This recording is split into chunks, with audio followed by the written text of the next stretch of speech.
يا اخي الدنيا مولعه يا اخي، وانا فكرت ان انا وحدي رايح العيون. وينها؟ شوف هنا.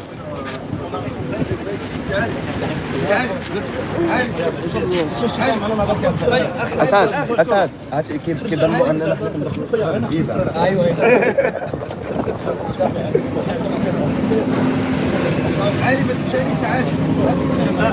لا والله ما اطلع. شكرا يا اسعد بزاف. شوف انا شارعي ادخل معي انا بغيت نطلع فوق الموقع.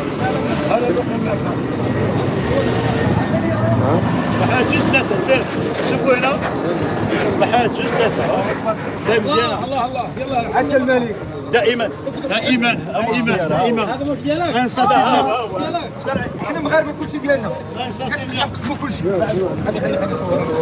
من الصحراء من جاي من شحال من زمان من زمان.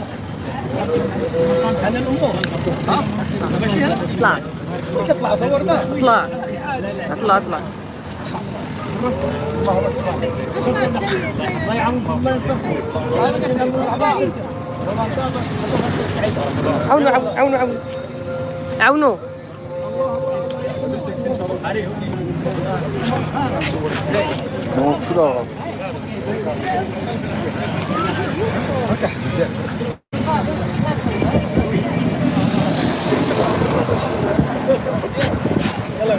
خلي سبق لي هذه. انا يا مختار وصلت. خلاص خلينا ننزل ونشوف مختار. هؤلاء صادفناهم في اخذ النيل، كلهم متجهين باتجاه العيون، معناته العيون غدا ستكون في يوم استثنائي. تقريبا مجاميع كثيره من مغاربه الخارج ومغاربه الداخل والاجانب جايين على العيون.